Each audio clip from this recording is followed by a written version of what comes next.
Thought Leadership from PwC's National Office.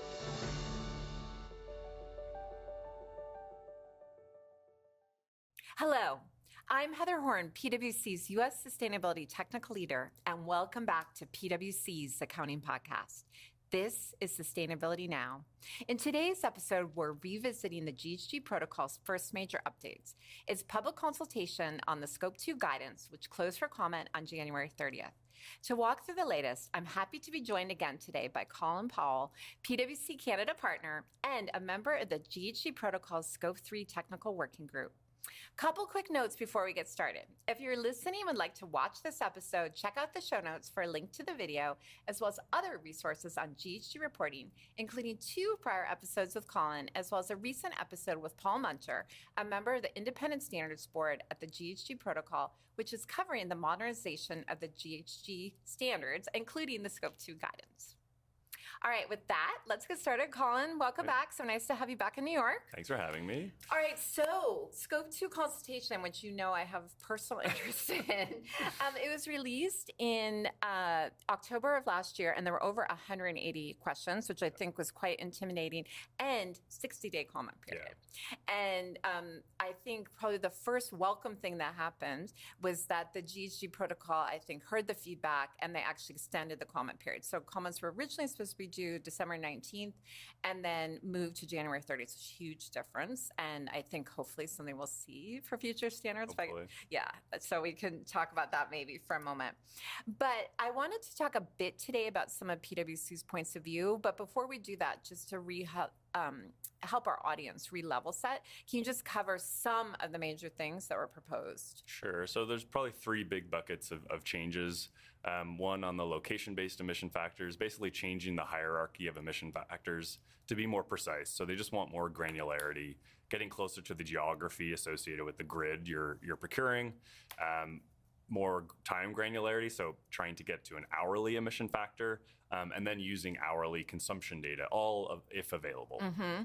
On the market-based side, so ultimately moving towards a different emission factor hierarchy as well, so trying to get more reflective of what's actually being the renewables on the grid.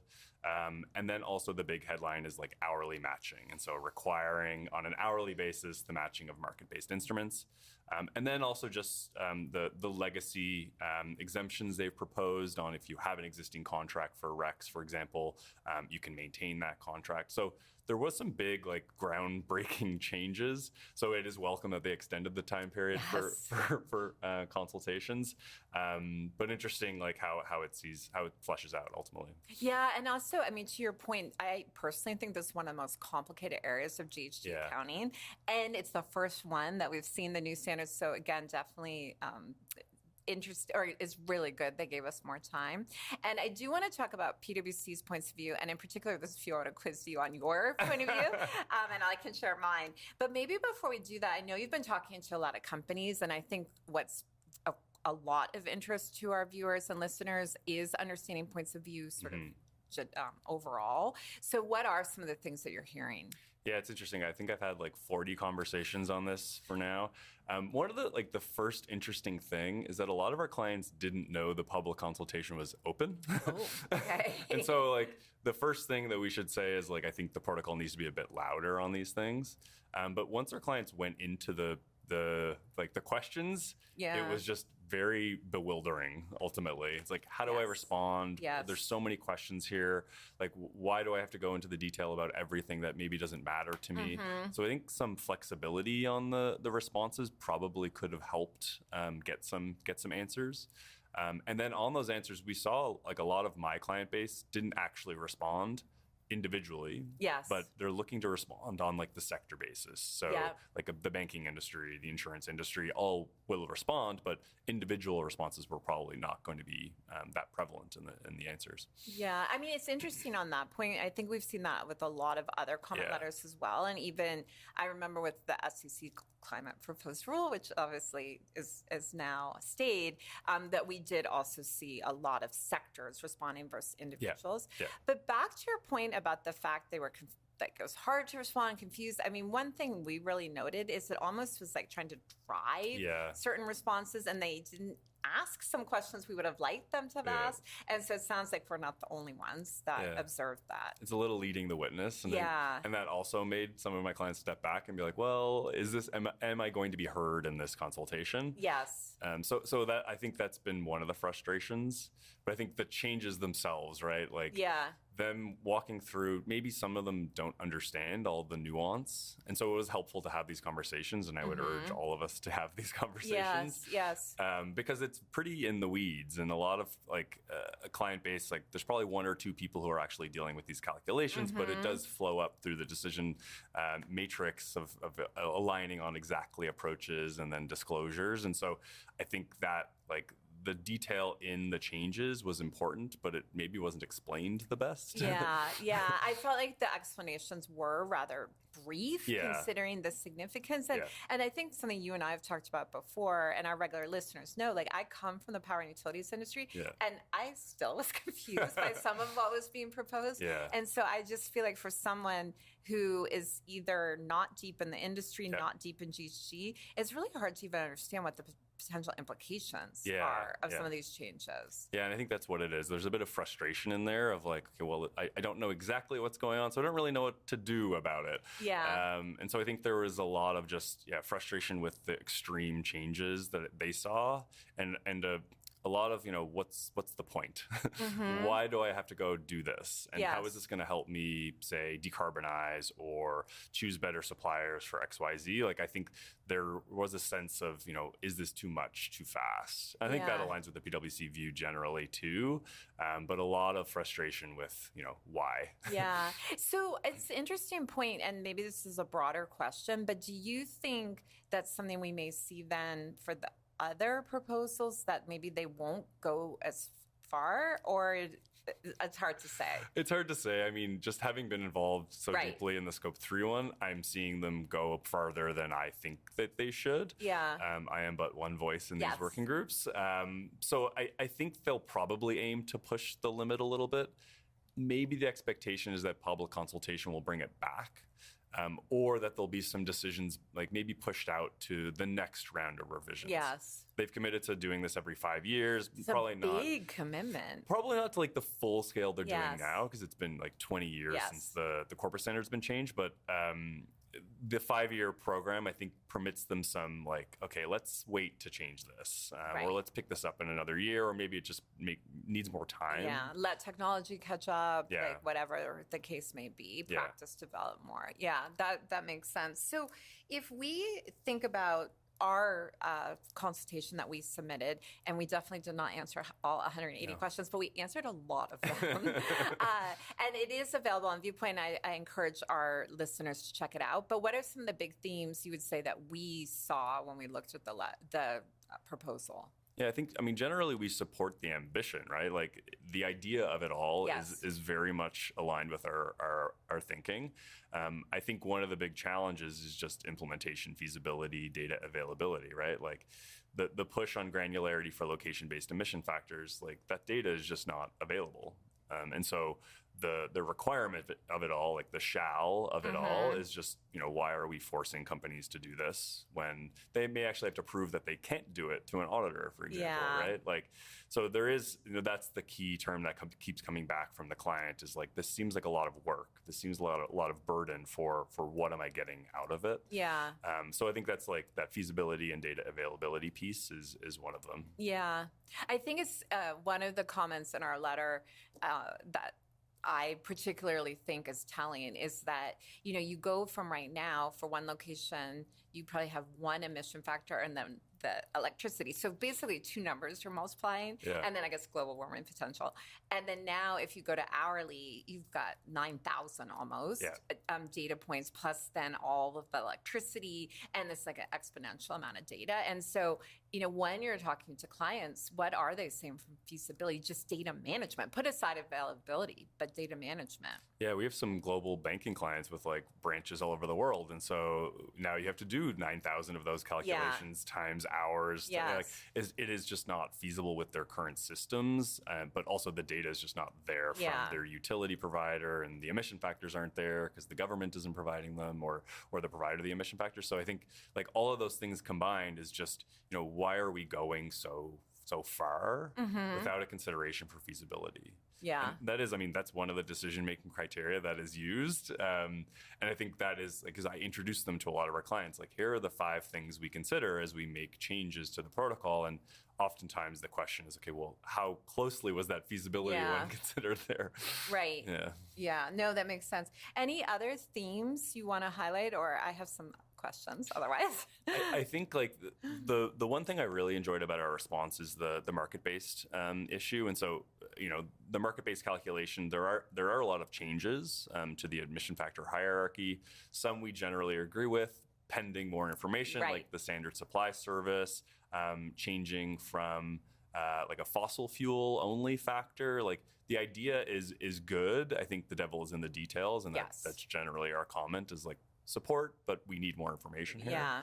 I think our ask for an alternative disclosure to market-based, which more aligns with IFRS S2, of basically disclose how you're managing your contractual instruments for energy, is more aligned with what a lot of our clients would want to do. Yes. And I support that because mostly from an interoperability perspective, which again is another one of the decision-making criteria. So I think it is a good flag from us, not to like pat ourselves on the back, but I think it is a good approach that could be better leveraged and better showcase the intention behind these things. Yeah, and I think though this is a really interesting point because they didn't even ask. Yeah. And we had to find a place to stick that in our letter.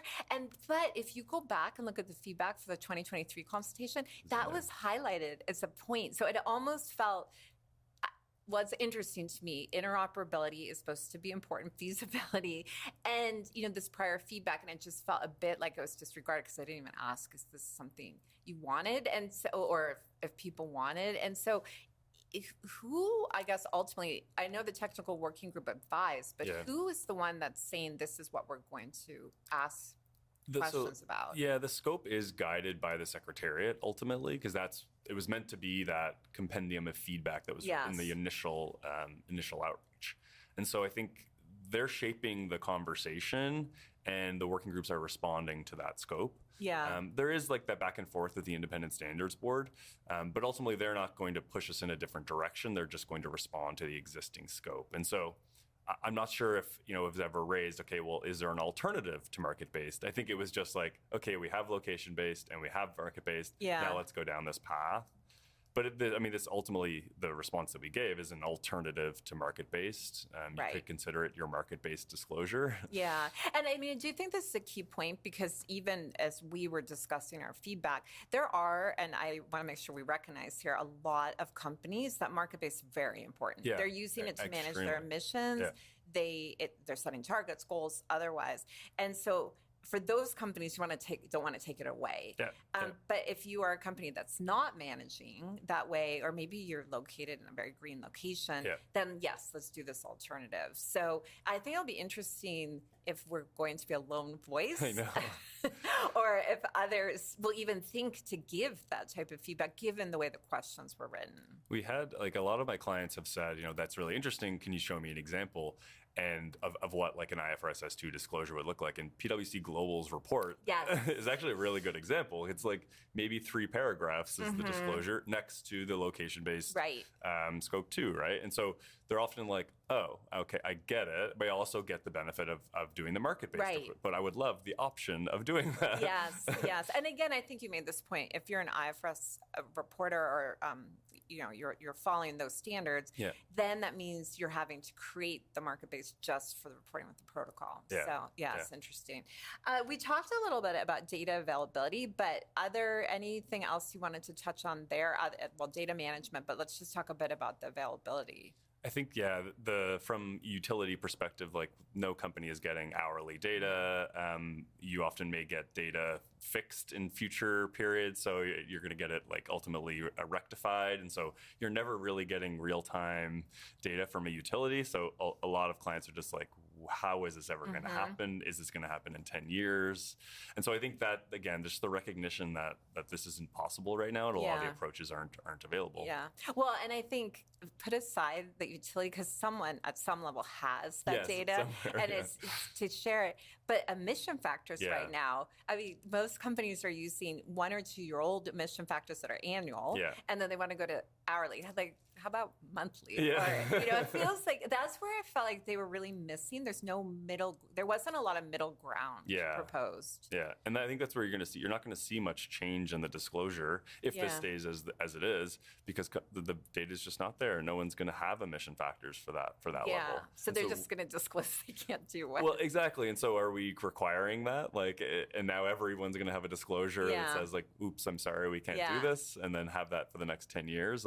And so that, I think that's the undue burden a little bit of companies just being like, how far do I have to go on this? And we've had a lot of people say to us, are asking me, am I worried that this may push people away from the protocol? I have heard that same question. I mean, how are you responding? Generally, it is still the standard for corporate accounting overall for GHGs, and it is now embedded in a lot of the regulations, whether it's IFRS S2 or, in California, it is the accounting standard. So it is going to be around for a while, I think. Also, the fact that this isn't final yet is another stipulation. Yes. Yeah. But there are other GHG accounting programs that are popping up for different reasons and for different utilities. But I am saying, it is currently the approach. It will likely be the approach for the foreseeable future. But that's why public consultation and being aware of the changes is so important right now. Yeah. So we've talked about sort of the hourly data availability. One thing with the market-based, you highlighted briefly. So first of all, it's different between location and market-based. Also, market-based contemplates this hourly matching of your RECs or your renewable attributes. And then if you can't, then you're going to use these what are load profiles. Yeah. So can you just explain for people what that is and then maybe the challenges associated with it? Sure. So if you do have an asset, you probably know how the energy use or electricity use changes throughout the day or the week or the month, depending on what your actual profile is, what you're doing. And so you could put that on a monthly, daily consumption and just model it out as a distribution. So you might have less electricity consumption in the morning, more during the day, and then less at night. And so you could actually just apply that to any asset. But again, it's prescribing an accuracy that's probably not really there, or giving the perception of accuracy. Yes. And then you're matching that with a market-based instrument. Yeah. And so it's giving a lot of more information ultimately, but is that decision useful information, or is it just a lot of work to model a bunch of assets, load profiles, and then apply an emission factor? I guess one point maybe we should touch on, though, because we've talked a bit that data is not available, and I agree with you on the perception of accuracy. I do think it's fair to say that there are some companies, especially large electricity users, that are managing at an hourly basis, that are making sure the utilities giving them hourly information. And in fact, they're co-locating with clean resources. So maybe we should at least touch on the fact that we're talking about a big picture, but there are this subset of companies that actually this does make sense for. So I don't know if your perspective on that. No, it's true. And you see the biggest consumers of electricity, you're seeing the data centers, you're seeing a lot of the big tech players already be able to do this. Right. And they're definitely pushing the market on this. And you see just their scale is what's allowing them to do this. But you see most medium-sized companies will never get the scale to be able to procure on an hourly basis. But the idea is correct. You shouldn't be procuring solar power at night to match your nighttime consumption, right? It's just not possible. Right. But you don't have the scale to do that. It may drive up the price of that market-based instrument. And so, what does it actually do to the market when you're applying these strong requirements? Yeah. So I have to follow up on that, though. So then, the first thing is, so for those companies that actually this does make sense for, then how do you feel, or what did the firm say about, okay, well, can you make it optional to do this more refined reporting? So I think, what's your perspective on that? I think if that's the objective, right? Because it does actually match your consumption. It's matching the carbon intensity to actually get to zero. So if that is the objective of that company's decarbonization strategy, absolutely welcome that. I think that's an ambition thing. Yes. But to require it really does push it in a direction that I think is not so... it's not driving the real intention of decarbonization. Like PwC UK, I think is trying to get to hourly matching already, and that is like a bit of a stretch, I think. But you see the biggest companies actually start to do this, and it's important, but not everyone can do it. Yeah. So. Well, and I think you said something important there. Is like, if it's your ambition or this is how you're managing, then yes, then you should. Yeah. But for someone else, it just becomes a bit meaningless. But I think the other thing with the market-based, then we've talked about the hourly, but actually there's also a lot here on location. Yeah. And so one of the key points is that they're proposing that the offsets need to be in the same location, and the location could be pretty narrowly defined. Yeah. So there's a lot of views on this, some of which that's important because it's better reflection of reality. Other views that that's going to stifle development. So I guess what's your view, Colin? Yeah, I mean, it's kind of taking it to the level where it was always probably intended to be. Like they're always trying to procure or generate projects, additional renewable projects in the market that you're operating. The problem was that the protocol never really like well defined what same market was, and so now they're going to the saying here is what same market is. Mm-hmm. There's a lot of prescription in that too. You know, there's a discussion of the protocol naming the markets, naming the exact markets you have to be in, and like who's going to maintain that list. But the concept of it is fair in that the electricity that you're generating from a renewable energy project should actually be able to get to the consumption that you're trying to match it with. It's a lot of our clients are saying, and I think this happens in a lot of regulated markets, like, you know, I'm from Canada.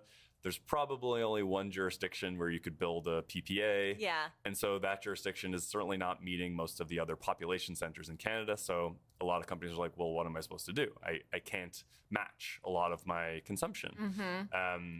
And often companies were relying on a different definition of same market to be quite expansive, and now it pushes it to be quite narrow. And so I'm getting a lot of concern of like, okay, well, you know, is this going to put a chill on the market? Is this going to change the market dynamics? Is this going to increase the price? Yes. So I think that's a real concern. And so actually, like devil's in the details on this. How far do they actually want to go? Yeah. Because it may shut down a lot of markets. Yeah, and I think, so we have talked previously about they came out with another proposal at the same time. Yeah. And that's really much more focused on, is what you're doing actually going to reduce consumption? Yeah. And I think this plays in. So, for example, you're located in California. Well, is building a new solar plant in California actually going to reduce emissions net? Yeah. Maybe, maybe not. Yeah. And that's where the other proposal is important. So how do you see those fitting together, and or are they even going to be considered together? This is what we have flagged internally of like, they have to actually be considered together. Yeah.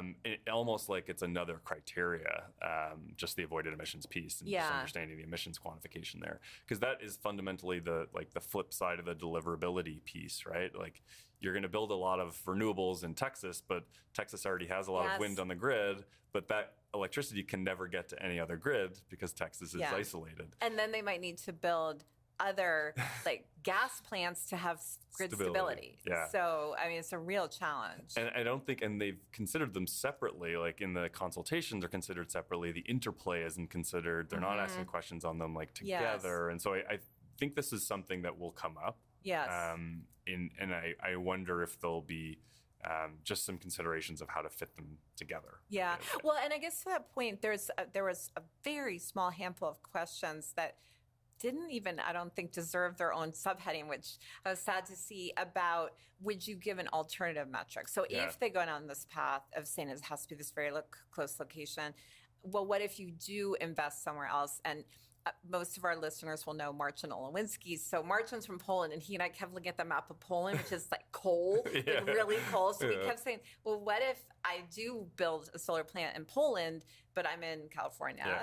You know, how can I take credit for that? So do you think those types of proposals will have any legs if they stick with this path on the market base? It's high potential. I think there's like a lot more openness to these types of arrangements, because I think you see even like in SBTI when they're talking about beyond the value chain, and there's a bit more of an openness and a recognition that a lot of the decarbonization may not take place in exactly your value chain, but you're still making it happen. And so is that such a bad thing in that like you're almost relying too much the accounting system that we have to drive decarbonization that you lose the point of decarbonization. Yes. So I hope so. I think, and those, I'm very much welcome of those considerations. You see it in the SBTI Scope 3 guidance or the Scope 3 standard, as well as like what alternative metrics can you use to track decarbonization. Yeah. So hopefully. Yeah.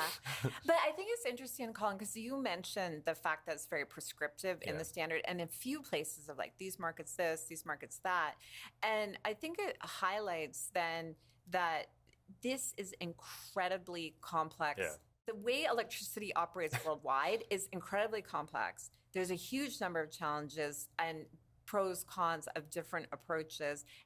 And there's a lot of differences. Yeah. So designing one set of accounting standards that's trying to fit all of them, I think that's something we talked about a lot because in our working group, there's people from, and our internal, people from all over the world and like, well, that might be good for you, but that does not work for us. And so how is the GHG protocol or the working groups thinking about those regional or even smaller differences? It's meant to be put into that feasibility decision-making criteria, like the equitable and adoptable piece of that, in that a company that operates in the US versus Poland, for example, should be able to apply the protocol the same way. Yeah. So it is an ask, and I think we have this ask often, is like, this should be a framework.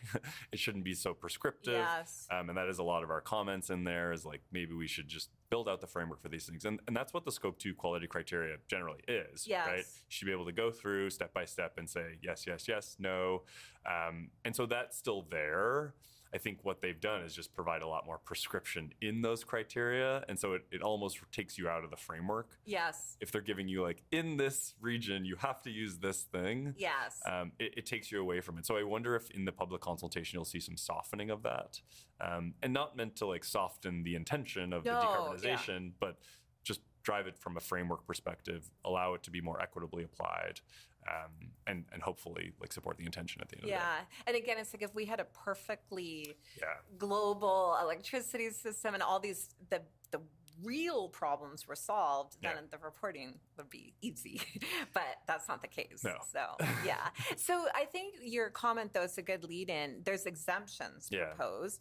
And, size-based exemptions. So this size in this location. Honestly, I thought they were a little complicated, and I have some other views about them. But what's your reaction to those, and what did PwC say? Yeah, I mean, generally we have posed the like specific size or other, because I think the other one was the SRS size of company restrictions, and so we generally don't support those. I think in any standard, because it's just, again, it should be fall back on a framework. There should be optionality or not optionality, and. I mean, one question that always comes up to me is like, who's deciding on that number? Like, do they put out a number every year and then said, if you're above it, you got to do this. If you're below, so that was one of the things. And I think that's popped up a few times, is like the Secretariat has often taken on some of these things and saying, we will like hold this list and update it annually. And so I think some of those things just need to go away at the end of the day. Again, rely back on the framework piece. I don't agree there should be any exemptions here. I think it just falls back on optionality. And I think this is where in PwC's letter, we talk about the concept of reasonable supportable information without undue cost or effort. And so for our listeners that do ESRS, the IFRS Sustainability Disclosure Standards, like those concepts, I think it matches what you're saying. It's a framework. You're not saying, okay, well, in this location, you have this much power, so do this, this other location, this, and then what if your location is going up and down? So it just seems more realistic. But did you hear from your clients on this? I think generally they've just been like, I think this is going to go away. Okay. So there hasn't been a lot of like, will I be under or above? Because I think the discussion is like, I don't think that the protocol will end up having a number on these things. No.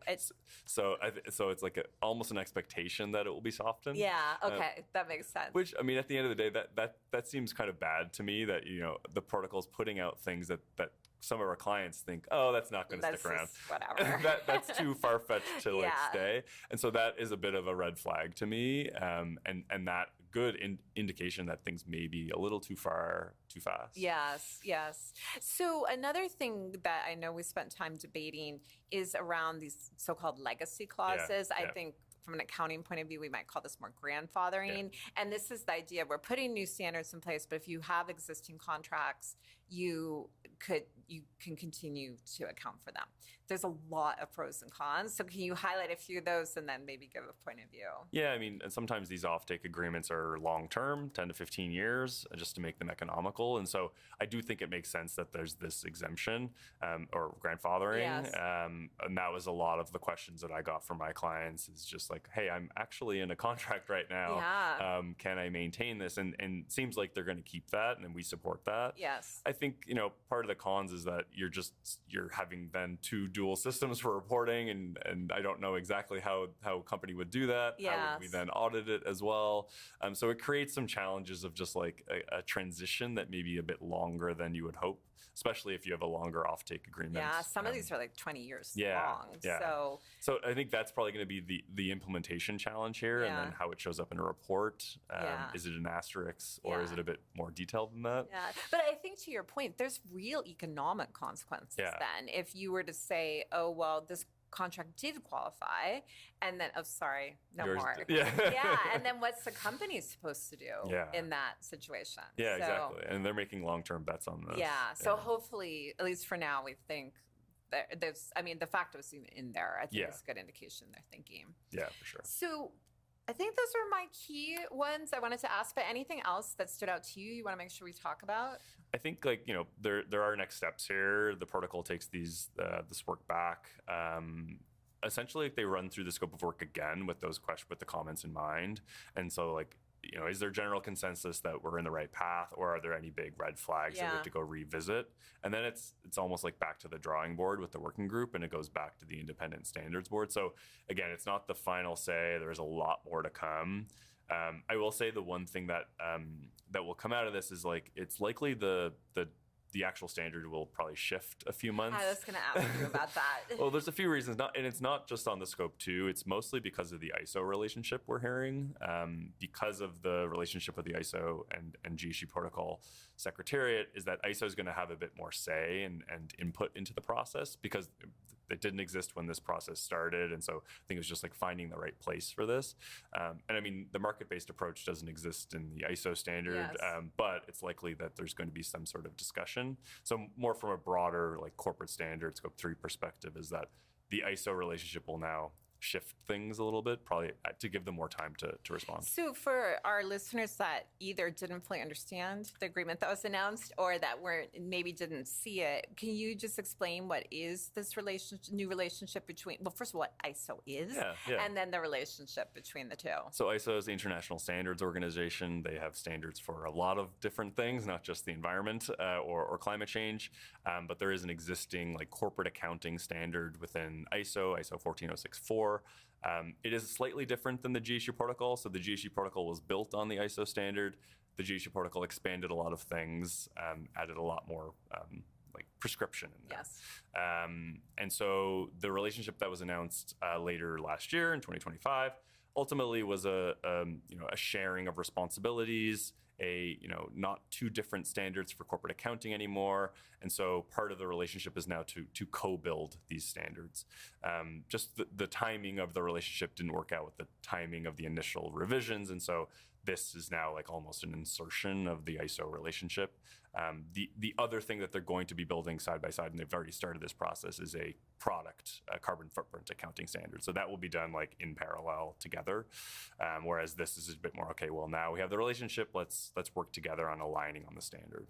So is the expectation then that the ISO standalone standard will not exist once this process is complete with updating the GHG Protocol standards? We haven't been told that yet. Okay. It's a very good question. And I've asked this question in the meetings, and I think they're still working through a lot of the details. Yes. Their first working group meeting, I think was mid-January. And so that was just okay, here's how we're going to do all this over the next X while. So I don't think they have all the answers yet, is the other thing. Yes. But ultimately, co-branded standards is the idea, working on them together, making sure they align with the other suites of standards that are out there. So then maybe the next obvious question, for those of you familiar with ISO standards, you have to pay for them. Yeah. And you have to pay per use or per user. Yeah. So if you and I would each need our own license. Yeah. So with the plan, I mean, do we have any idea then how that will impact the fact that obviously this whole point of these standards, they're free, they're widely accessible. They even talk about free in emission factors. They do, so so do we have any sense for that? I haven't heard. I expect them to keep it free because that would be I think a big issue. that wouldn't help. But again, I don't have the exact answer. All right. Well, it should be very interesting to come then. Actually, it's funny because that makes sense about the relationship. I thought you were going to say because this complexity is just making it that much harder to get through this because so we already knew there was going to be more questions asked about scope 2, but if they're getting all this feedback, if we were talking about the ISSB or even like FREG with the ESRSs, a lot of times when you get this much feedback, there's an idea that you would need to re-expose for public comment. Right. Do we have any sense if there would be a similar view here? I haven't seen like the exact time. I expect it to happen because the expectation is that for the corporate standard and the scope 3, we're looking at end of year now for like the public consult. Oh, so even later than well, it's because of the ISO integration, and I don't want to say it's bad. Like they should have they're working together. They have a relationship. ISO well, it's should have actually better for everyone in the end to have one. I mean, this is a point in ESRS where they say you may consider those ISO standards. That's been a point of confusion. So it's leading to a bit more of an extended timeline, and so I'm expecting another. Whether it's in like a full exposure draft depends on how drastic the pare back will be, I think, or the change. Maybe not a pare back. Everyone listening says pare back. Nothing promised. So I guess it depends on how drastic it is. Yes. But I do expect another period of public consult, especially if maybe it's the full draft altogether, where it's just like here's the full standard. Yes. And I've heard that there is more coming. So. Okay, so more to come. So if I'm a company, and particularly a company that started looking at this and thought it was a bit overwhelming and confusing, or a company that thought this is great, either way, what do you recommend to companies to do right now? Yeah, I think like keep doing what you're doing. I mean, these things aren't going to change overnight. I think the expectation is the new standard will be out the beginning of 2028. There's a bit of an open question of when is it in effect, and then even it's still a voluntary standard, right? And so there's probably a bit more market pull than anything versus have to do this as of 2029 January 1st. And so I wouldn't change anything drastically. I would still maintain that, like, if there's an intention to go for market-based instruments, do a VPPAs to continue down that path, because the expectation is that the legacy will still be there. And hopefully it's not too much of a chill on the market because it's just so fast. Yes, and uncertainty. And uncertainty, yeah. So I think we haven't been telling a lot of clients to change any of their approaches here. I think just stay close to this and just understand where the challenges are, and then ask questions within your peer groups or your consultants or accountants just to understand where direction of travel is on these things. So we started with this, and I just want to loop back. So with the 2023 consultation, they published a lot of summaries and points of view, and it was extremely helpful actually to see them in that form. So do you have any sense what we're going to see coming from this consultation itself? So put aside what they're going to do with it, but just what we're going to hear publicly about it. It's very likely to be published. I don't know how flashy they will be with it. Yes. Because one of my criticisms has been just there's transparency. You can see what's happening in every single technical working group. It's the accessibility of that is a bit of a challenge because it's very hard to find. Yes. And then once you don't know what you're looking for. You're seeing minutes or you're seeing a presentation. And you don't really know where everything is. And so I fear it might sit in that world. If you see the summary of public consult, it's going to be a bunch of stuff in a presentation to the working group versus here is the document, here is a good summary. Oh, like what they put together last time. It was very good. Readable. Yeah. Yes, and you really got a good sense for. Yeah. So I'm hoping it's the readable side. Yes. And honestly, they've been very good at transparency on this. I won't stress it enough. The governance is there. They know what they're doing. And so I hope that it will just be in the same digestible form.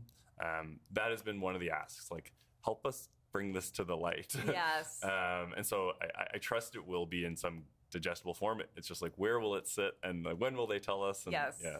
Well, so even if it's not, then we will have you back on the podcast and you can help our listeners digest. Can't wait.